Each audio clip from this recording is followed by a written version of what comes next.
Peace to everyone, and I thank you for joining me here on the Mind Your Wellness podcast. I'm Tamara, and today for the mental health awareness episode, we're going to be talking about 5 key and very important aspects to help you to have the best mental health, mental wellness, and as a bonus, it's just going to change your life in a positive way. Now, it's important to realize that we are not just our mind, and we're not just our body. We are a whole being, and everything supports the other. And so, these 5 ways to totally take good care of your mental health, and at the same time, taking care of your physical body too, your energetic body and your spiritual body, every part of you. So number 1 is all about the fuel. The fuel that you're giving yourself, mind and body. Nutrition is so very powerful. We can't even start talking about health, whether it's mind or body, without first speaking to the fuel that you're giving your body. Now, I'm not just talking about the fuel that you eat, but I'm also talking about the fuel that you take in through entertainment, through your hobby, your lifestyle, the literature that you read, the music that you listen to. But we'll get to that a little later. The first part of this is to recognize that we have to eat a very balanced diet. Now, any extreme diet just doesn't work. Perhaps in the beginning, when we lived in a perfect environment, it did. But now, we know that our soils are depleted. We know that there is no way that we can get everything that we need. So maybe a diet that's completely plant-based without any kind of animal foods might be very cleansing. It might be very detoxifying. And it will be a good way to keep your body functioning well.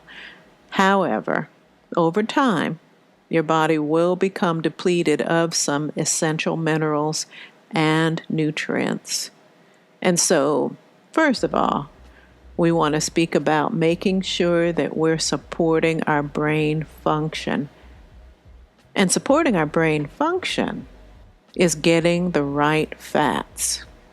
We're also going to be supporting our mood, right? We're also going to be supporting our hormonal balance. And one of the most important nutrients for that is omega-3 fatty acids. Now, these are found in seafood. So occasionally adding seafood to your diet can give you these fatty acids. So these are fish that are high in fats, like salmon and tuna, mackerel, but you want to make sure you're getting them from very clean sources. And it doesn't mean you have to eat it every day, but you do want to make sure that you're getting it in. There are other ways to get your omega-3s that are completely plant-based, but oftentimes they're not as bioavailable as those that come from those fatty fish. We can find omega-3s in flax seeds, avocados, and in all kinds of nuts and seeds. The other thing that we want to think about is our vitamins. Now, the B vitamins are very, very important to the brain and also mental health, the thinking processes. So that means that we want to eat our greens, right? Collards, spinach, kale, chard, broccoli, whatever types of greens you enjoy. I grow my own microgreens. These are awesome. Microgreens and mustard greens. And then also whole grains. The fats and the vitamins, those B vitamins, along with the antioxidants in vitamins A, C, and E, protect the brain so that the brain can function well and can be blocked from free radical damage. It keeps the electrical circuitry running well so that the synapse and the neural pathways all flow and we have less of those senior moments. And it does keep us feeling good at the same time. And it keeps us thinking clearly, more fluidly. All of these things that we need are going to be in those good fats, those omega-3s and those B vitamins. And so, number 2, the support for the mind and body health is to make sure that you're getting enough rest. When you rest, your brain actually detoxifies itself. It resets itself. And when you rest, you begin to settle down after sundown. You are more in sync with nature as you were intended to be. I want you to look up something called the circadian rhythm and see how important that is.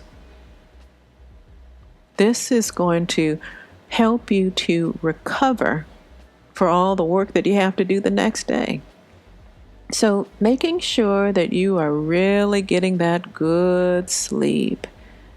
It helps to keep your attitude in balance too. You know how it is when you haven't had enough rest. You're going to be very short-tempered. You might be nasty and snappy, cutting people off. So, of course, that's not good for your relationships, is it? So we definitely want to get that good rest.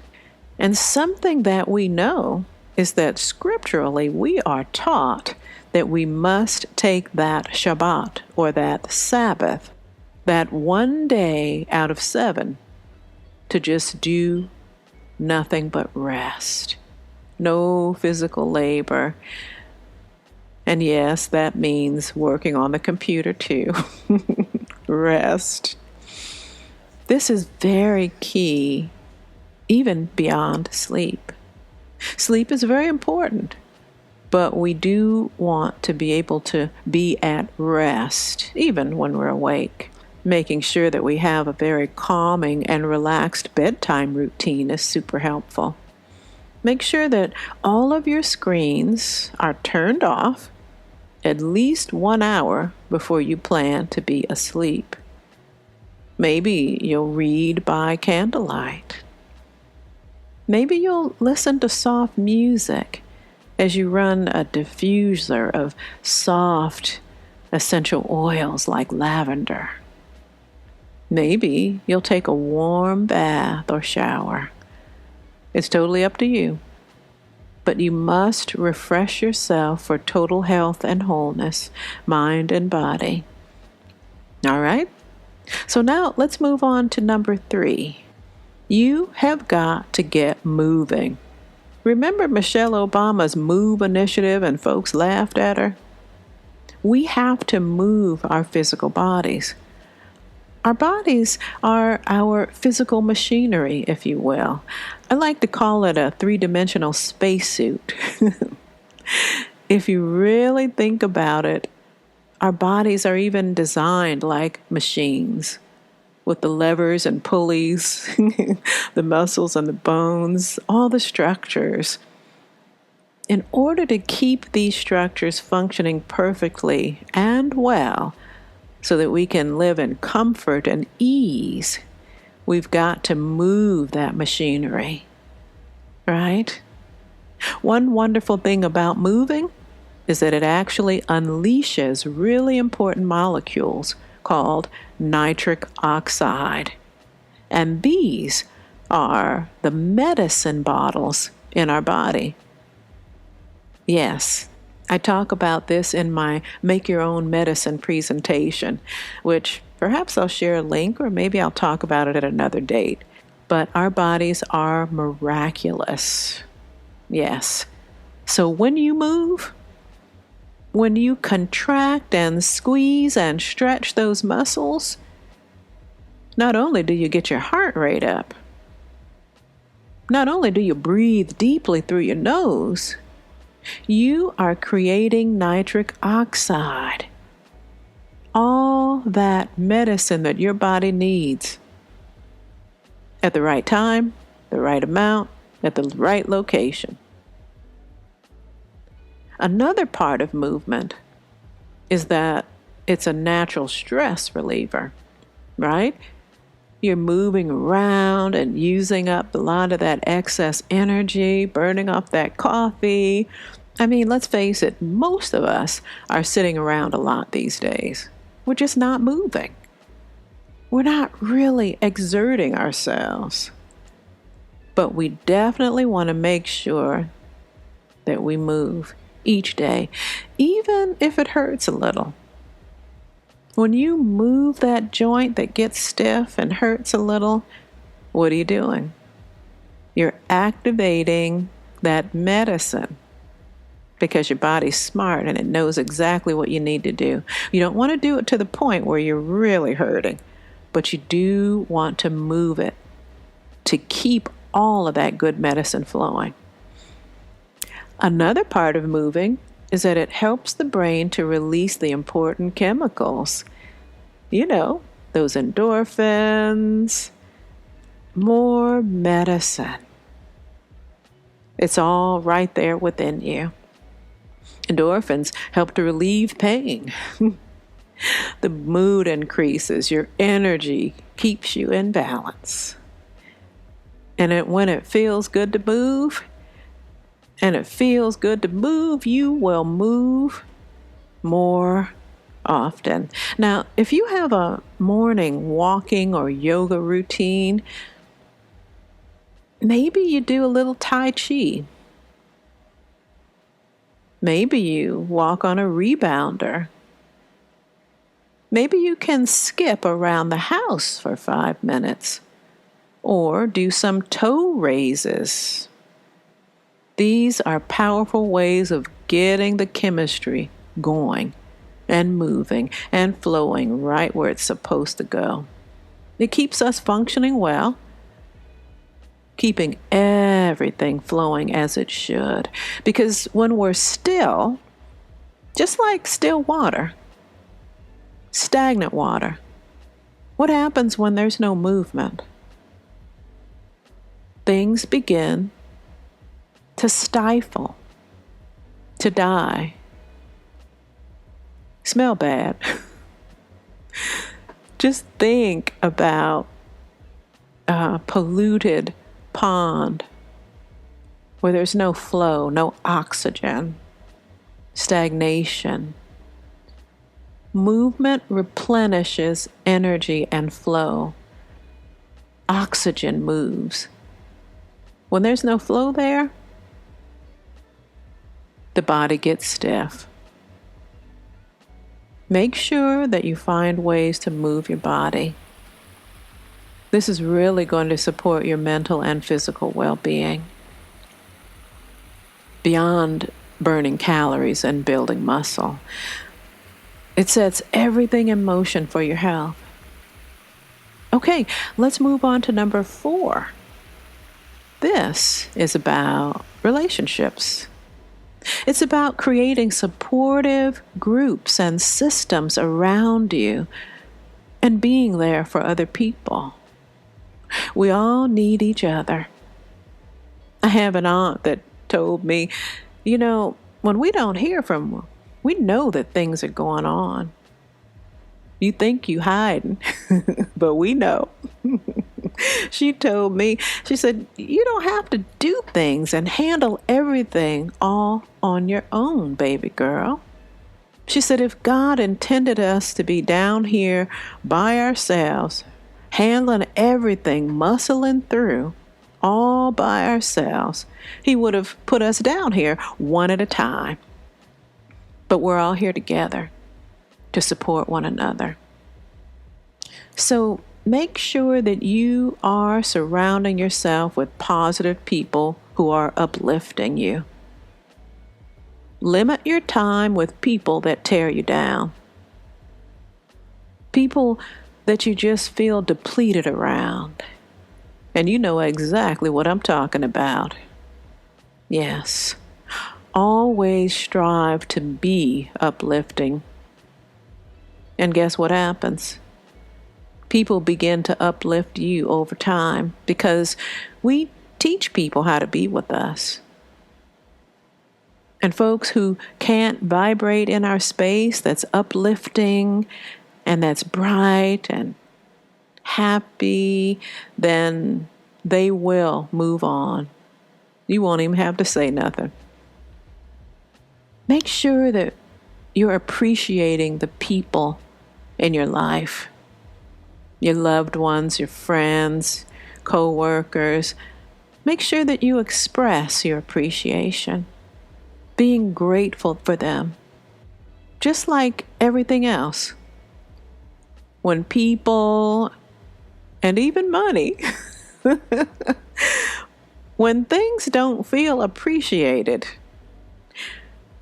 when people don't feel that they're important to you, guess what happens? They go to where they are appreciated. So, if you want to keep good relationships in your life, be loving, be kind, demonstrate your appreciation for them.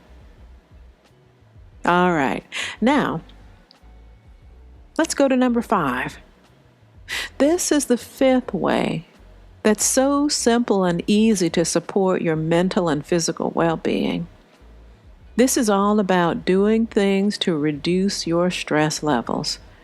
Now, first of all, a positive mindset is going to go miles and miles for you because you get to choose what thoughts you hold.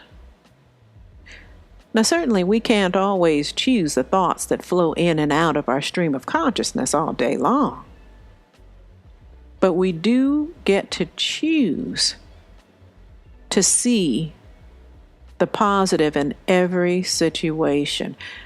And I don't mean walking around all day with a smile on your face and ignoring with your head in the sand things that are going on.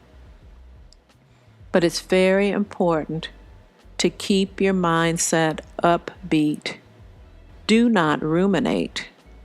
And that means keep mulling over and over in your mind the things that have gone wrong in the past, are going wrong in the present, and could go wrong in the future.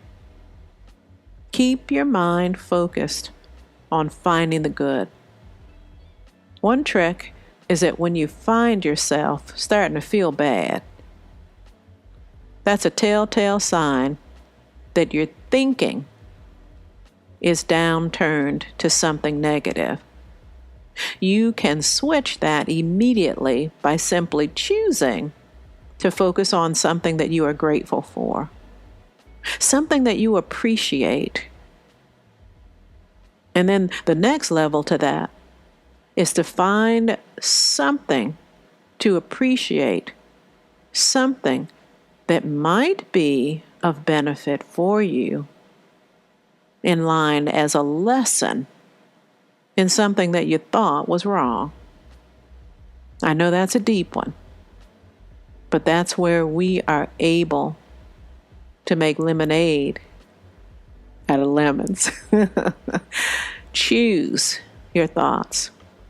Choose where you pay attention, because nothing happens within your mind and in the world of your body, your energy, unless you give it your attention. This is challenging, I know, but it's very key. But if you stick with me, I'm going to show you how. Don't believe me? Just watch. This is something that we're not naturally taught. We're taught to look for what's wrong and try to fix it. Blame somebody so they can fix it. Make things change. Make them different. Make them exactly the way we want them. This is a hard way to live. The reason that we are here on this planet in a physical body is to learn and to grow through challenges.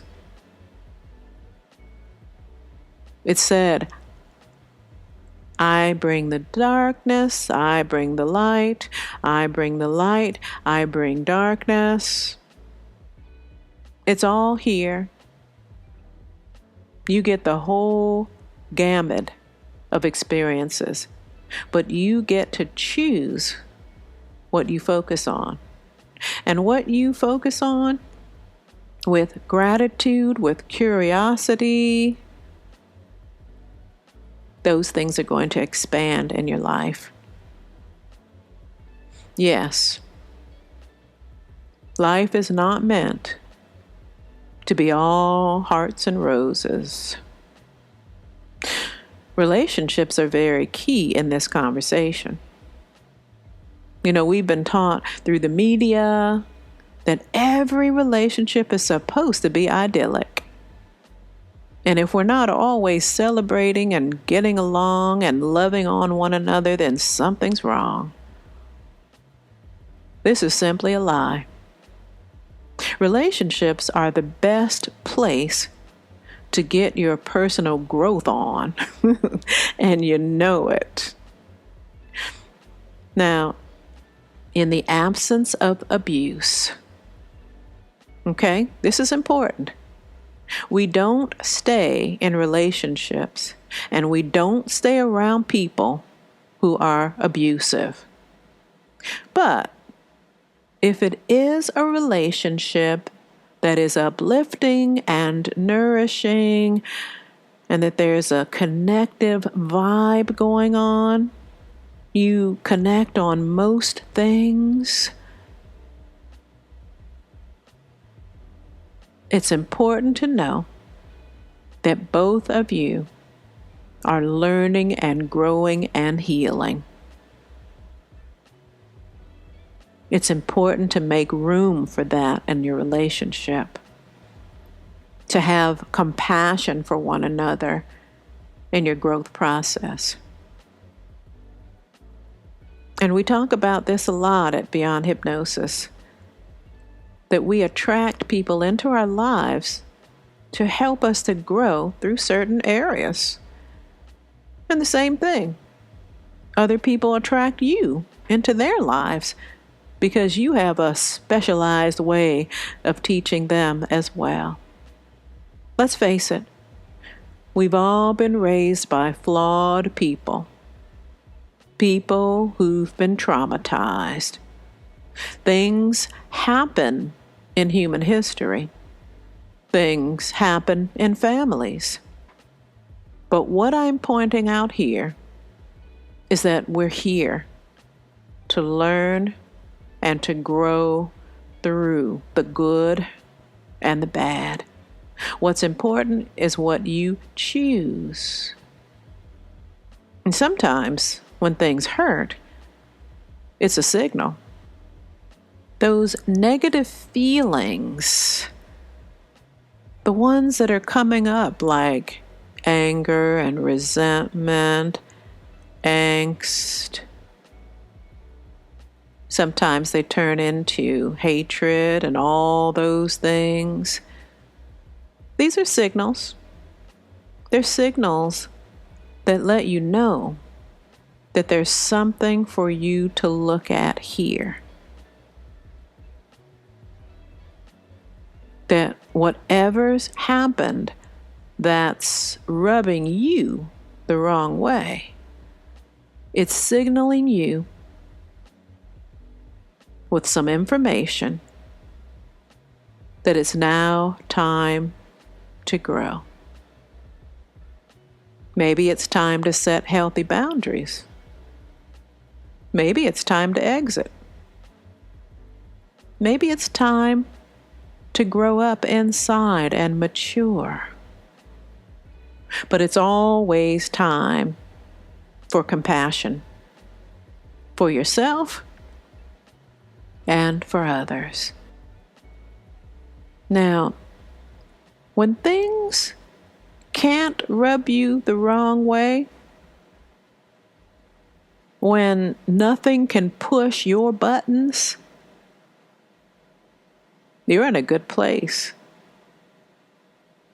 Because if you don't have any buttons to push, nobody can push them. It's not for others to stop pushing your buttons. The lesson is for you to get rid of those buttons so that you can take in everything. It's just information. Taking nothing personal. Because remember, we're all wounded. We're all out here trying to live our lives, trying to heal, trying to grow. And that's why we're here. As long as we're here in a physical body, that's exactly what we're doing. This is school. Okay, so making sure that we switch to a positive mindset where gratitude is always the first things in our mind.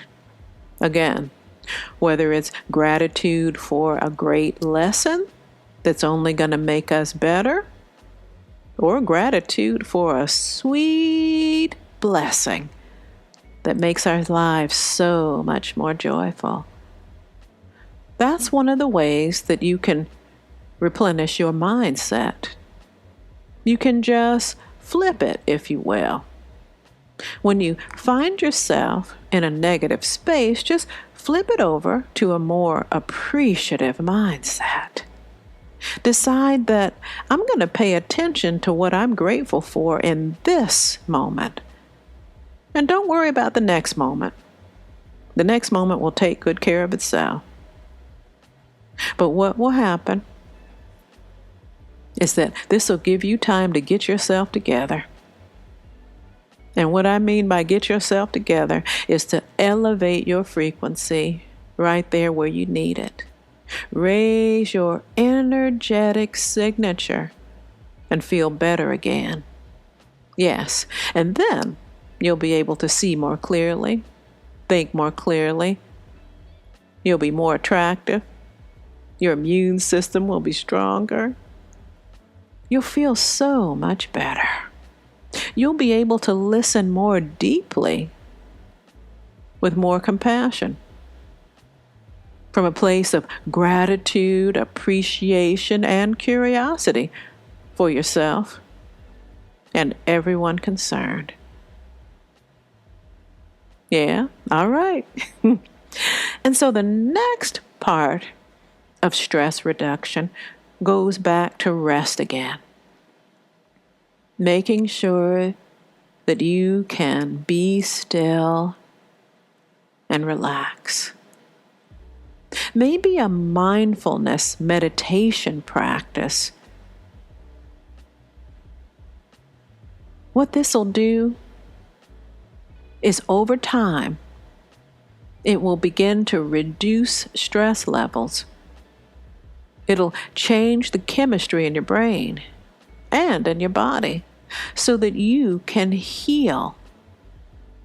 And like I said earlier, your immune system begins to function optimally so that you don't age as quickly, so that there's less likely any need for self-medication with alcohol or drugs or sex or binge watching or junk food, because you are handling yourself, because you are managing your own emotions. simply by taking heed to the need for relaxation, the need for play, the need for laughter, for a positive, more resourceful frequency. That's right, in any given moment. And when you sit back and you pay attention to yourself, really get to know yourself. Begin to take notes of things that get you upset. Take note of those things and identify what lesson they're offering you. Think about that for a moment. If you want to, you can pause this, or maybe you can come back to it at a later time. What is it that upsets you the most? What gets on your nerves about other people? Or about things that are happening in the world? And ask yourself, what is it that I need to learn here? Because the only reason why it's coming up, the only reason why it's poking and irritating you is that there's some information for you. If it weren't, you wouldn't even notice it.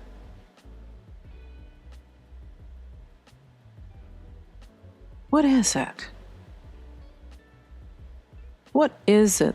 So that when I hear or see those things in the world, I can just take them as information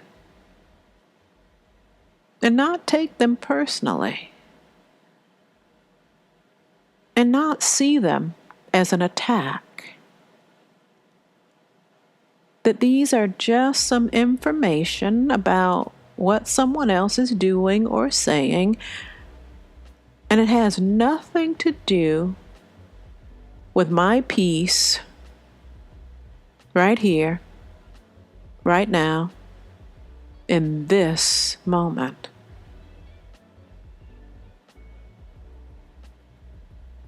Take time to really do that one. This is Self-Assessment 101. And so the other part, if we're going to go back, I guess it's 5.5. We talked about food for the mind and the body. But we all know that junk food is not good for the body, right? Food that is devoid of all nutrition. It's just sugar and starch, artificial colors or chemicals. Maybe it tastes good, but it's not giving the body any nutrients. Well, that's junk, right? Well, the same goes for what you feed your mind. And we speak of feeding our minds through what we read in literature, what podcasts we listen to, what movies or TV shows we watch, what kind of music we listen to.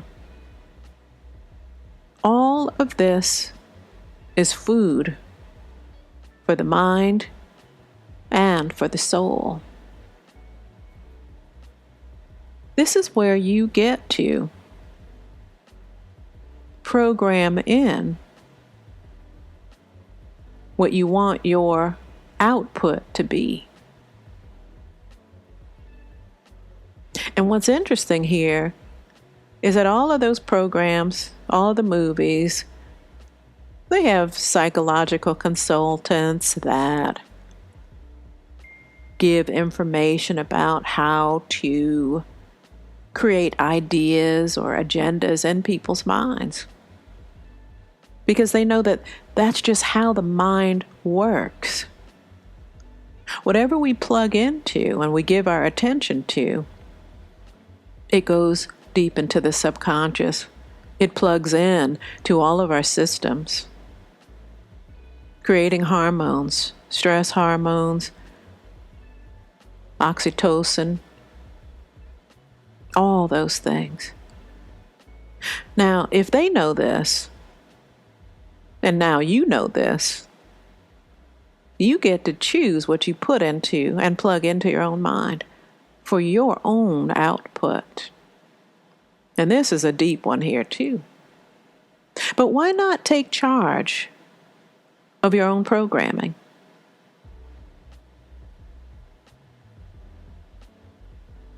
Keep in mind that you do have a choice about what you take in as mind nourishment. If most of your mental nourishment leaves you feeling anxious, upset, or plugs into your lower faculties, if you know what I mean, then perhaps it's time to consider backing away from some of that junk. Because remember, you are what you eat, mentally and physically.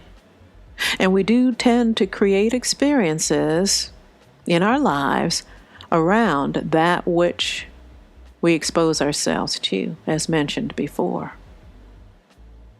And by virtue of being exposed to something, we are consuming it, especially if it's repeatedly taken in over and over, the deeper it gets. So watch and pay attention to how you feel. Some things are habits. We just do them because we've always done them. But what's important here is that you can choose to change if it isn't what you want in your life anymore. So, I know we went deep. I know we covered some deep territory. But those are the 5.5 ways to take care of your mental health. Making sure that you are the best that you can be. Making sure that you are a beneficial presence on this planet while you're here. And that you look good, you feel good doing it. So, I thank you for listening. And if you haven't yet, go ahead and subscribe, like, and share. People need to know this information. So until next time, here on Mind Your Wellness, take good care.